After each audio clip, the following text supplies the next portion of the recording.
Well, here we go. So I just wanted to give you guys a little update. First, we're gonna make sure that we don't crash. We leave this area carefully. That's number one. And then I want to give you guys a good update. The update is that looks like the Mini is now live streaming. I don't know if that'll actually gonna work if I bring it to a field away from the Wi-Fi at home, but at least it worked at home. That's already better than nothing, right? It means that in some way it actually works. So the link, at least we know, works, and that's important. But anyway, let's talk about technology a little bit. I think one of the issues with technology these days is that back in the day when people still cared about the technology, that the products that they made and they shipped out, they used to have these things called pencil pusher jobs, because, and the cool thing about Japan is that they still have that kind of honor sort of system over there. In America, it's kind of going away. In some other countries, it's kind of going away. In other places, it's completely gone. And so this is why it's not so much that the products were built with better materials or just more long-lasting and all that stuff. It was that you have the products being made, then you have somebody who assembles it, and then you have at least one or two people that'll go over the products.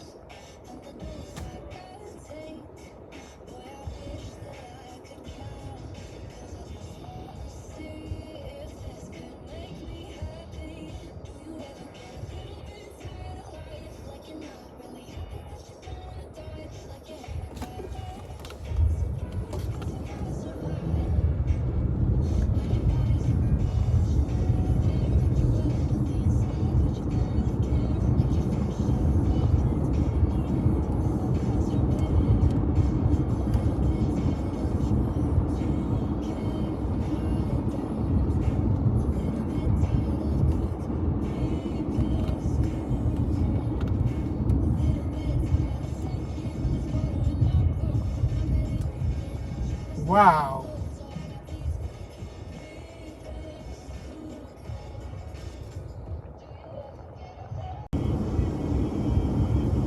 What the heck?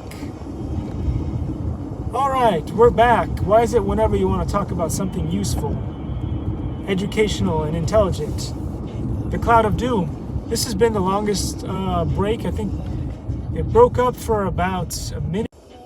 I don't know where we got to. The Cloud of Doom, and then, I don't know, I don't know if I can actually get through this at all. I was in the middle of talking about technology and why the new technology is not as good as the old technology. And then Cloud of Doom, I guess it was too, I don't know. Was it too controversial? I don't know. Anyway, in the old days, let's go back to what we were talking about. I'm saying in most countries, it seems that when you put together a product, it is no longer as good, or it does not last as long, or at least it doesn't work as well out of the box, or the packaging is not as good. And what's going on is that, at least, well, in some places like Japan, it's still okay, but most of the places, even America now, with that concept, the concept of better, faster, cheaper, right? Better, faster, cheaper. There's only so far you can go with better, faster, cheaper until everything falls apart. And what you get is free labor, or you start having to lay off 1 million people. So it is very important, and I keep stressing this out, to have pencil pusher jobs in there.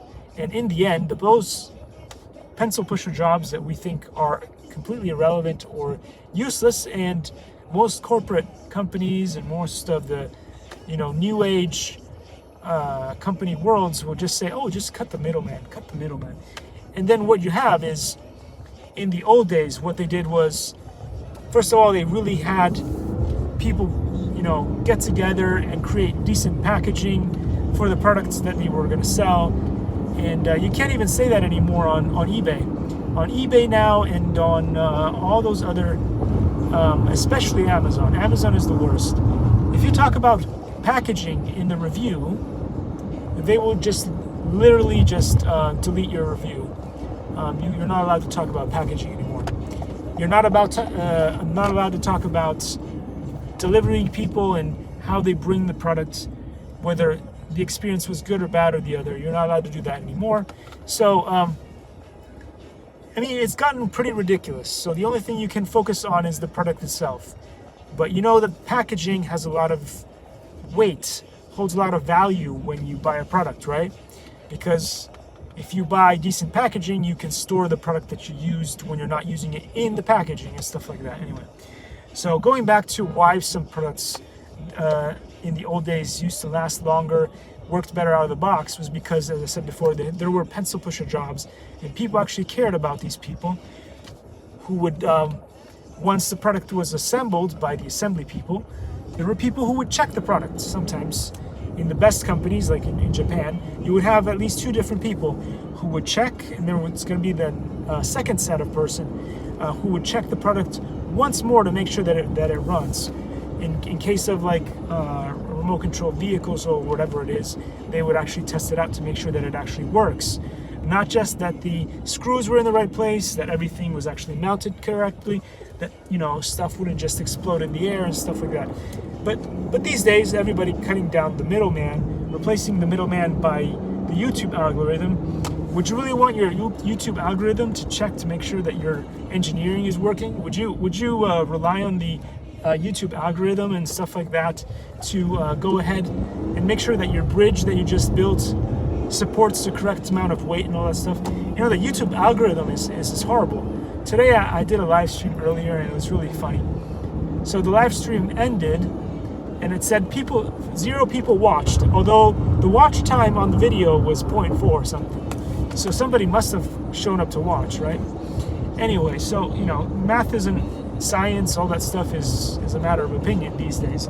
And so when you build products in this way, where you're cutting every single important person from the process, and a lot of products that I see on eBay, Amazon, and so on and so forth, even some on Walmart where I had to make a negative review, and then again, on some websites they'll keep the negative review on. On Amazon they just completely blacklisted me, because also I made a review where I explained that a certain packaging would cut your fingers and was really, really hard to remove, even if you had the correct tools.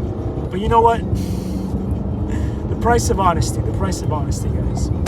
So anyway, what I was trying to say is, in the old days when people actually cared about having extra sets of eyes checking the products would come and work out of the box really, really well. Now these days, when everybody's cutting down on the middlemen, and you have machines doing everything, you know, you gotta hope that the algorithm is not like the YouTube one, which just, you know,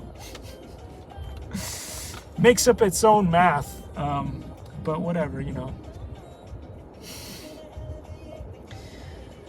Oh, it was nice in the old days. In the old days, when you bought something, it came with good software, and the software at least would last you a year and a half, and then sometimes you'd have to update. Now it's just like every couple of days you have to update your software.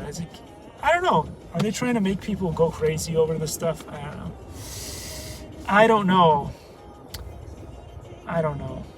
Maybe it's just better to go with the FPV hobby, where there is very limited software to deal with, like Betaflight.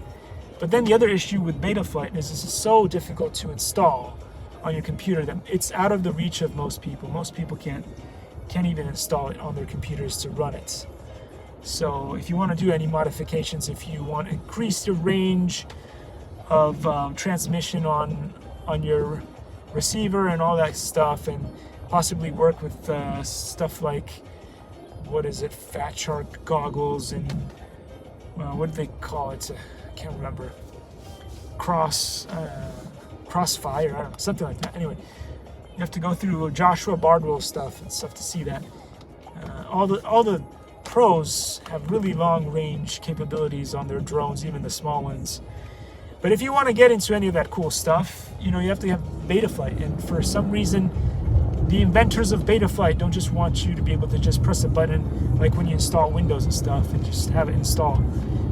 There's so much extra stuff that goes in. So, as I said before, I got to like 80 or was close to like, yeah, maybe like 90% of the installation, and then after that I gave up.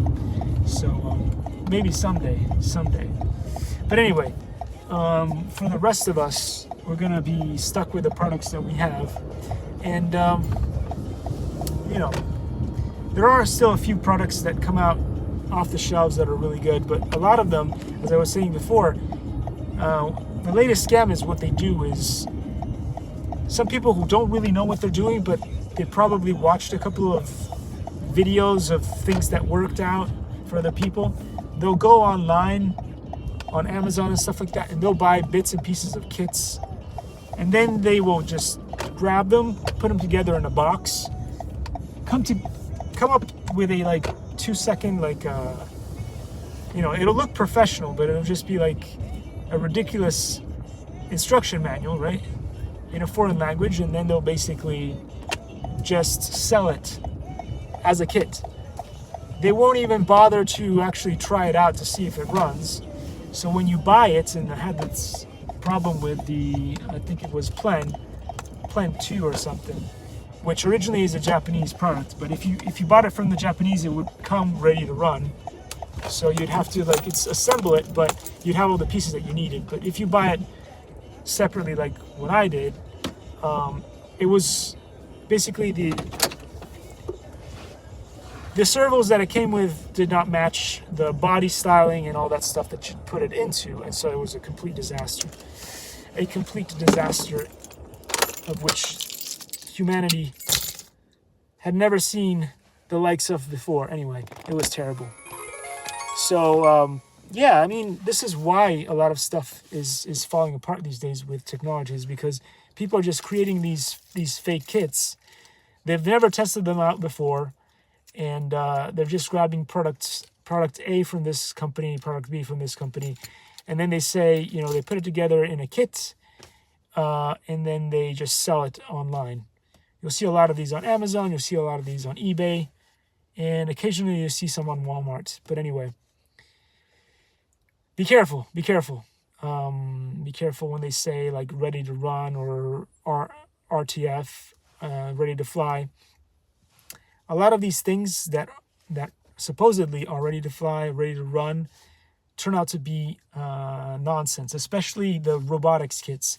A lot of the planes, a lot of the remote control cars, a lot of this stuff tends to now be quite accurate. And I often report and do reviews on the ones that don't. Of course, on Amazon, I'm blacklisted. I'm blacklisted on Amazon. That is the past, guys. That's the past. I can't do anything on Amazon anymore. They won't allow me to post on there anymore. But on sometimes when I get the chance, I can still post on eBay and on Walmart because they're better websites. Let's face it. They're more agreeable and believe more in truth than Amazon does. Anyway, so there you have it. You have, especially in the robotics kits, like what they call the DOF, so degrees of motion and stuff like that, for the robots, the humanoids and stuff like that. A lot of those kits that you'll find are mismatched parts that people who pretend to know what they're doing will just buy this part from this part from that store, and then put them together in a kit, create a little manual, and then pretend that it's actually something that you could actually build. And if it ends up in my hands, so long as there's not too much coding to go with it, I can probably get it to run. If Steve gets it, he can definitely get it to run, but most people will just be really upset with what they're buying. So be careful with those things there. A lot of the times, if you go with brands, well-known brands, you'll get less messed up and screwed over. So just remember that. Remember that, kids. It's important. It's important. Because with the current times and the things that are going on right now, just like what happened to me recently, I bought some motors. Turned out that it was my mistake, but they were the wrong size. I wanted to return them, and then they had me pay for shipping. So it was expedited shipping, but unfortunately, luck of the draw, right? Luck of the draw. I shipped it out super fast, but it arrived to them on a Sunday, which meant that then they weren't willing to go to the office to pick it up and give me a refund right away. So then I almost missed my chance of getting whatever, like I wanted to buy next, because a lot of the times on eBay, there are timelines. And so sometimes the bid that you put on or whatever will expire. But luckily, this time I was lucky and I was able to buy it. Luckily, by the end of day on Monday, they were able to issue a refund, and then I was able to buy the product online. And so hopefully I'll get it soon to show off in an unboxing, so you guys will hopefully enjoy that video that's coming up. And yeah, so just remember that, kids. One of the issues that you have, which is why I did prefer when there were lots more like technology shops. Now, like, Circuit City is gone, and a bunch of the others, Fry's doesn't exist anymore, Radio Shack, a bunch of all those awesome places where you could just go and buy electronic stuff. They're all gone, and now there's maybe like Micro Center or a bunch of, maybe like 2 or 3 that are left. And so because there's almost no competition on the market, sometimes the pricing is crazy, or sometimes they don't always have what you want, and so you rely on eBay and a bunch of other places to get stuff that's refurbished or whatever it is. But just remember that one of the issues is America has changed. In the old days, is money back guarantee means free shipping and all that stuff, returns and handling and all that thing comes with it. But some companies don't comply with that anymore, and so in this case, Exceed RC does not comply with that. And so I lost $4 in the transaction. So, but if you lose $4 here, $4 there, eventually you get bankrupt pretty quickly. So you really have to do extra research and just make sure that everything is exactly as it should be. And sometimes even if you spend hours and hours, dyslexia kicks in and something goes wrong, and you will still make a mistake. But hopefully you need to try to limit the amount of mistakes as much as possible, because otherwise, with taxes being so high, inflation, and all kinds of ridiculous thing going on in California, you'll just end up bankrupt whenever you're trying to buy something for your project. So there you go. Anywho, I'm tired. I'm gonna go inside to work on the bunch of things with Hubson and double checking some stuff with DJI, making sure that everything works, because tomorrow I'm gonna go out on another outing. And I do hope that I'm going to get a nice live stream for you guys directly coming from the camera on the drone. It would be amazing if that would happen. It's been a long time coming. I think it's at least 2 or 3 months that I've been working on this. And hopefully this time we'll get it. So thanks for watching, guys. Have a great day, and I will see you soon. I know that at least one person showed up to say hello, and so thank you. I know that the algorithm is going to say nobody showed up, and then it's going to say like 0.4 watch hour minutes or whatever. Science. It doesn't exist. Common sense. None of that. It's gone. This is 2022 after all, right? There's this. Who knows? Who knows what's going on? I'll see you.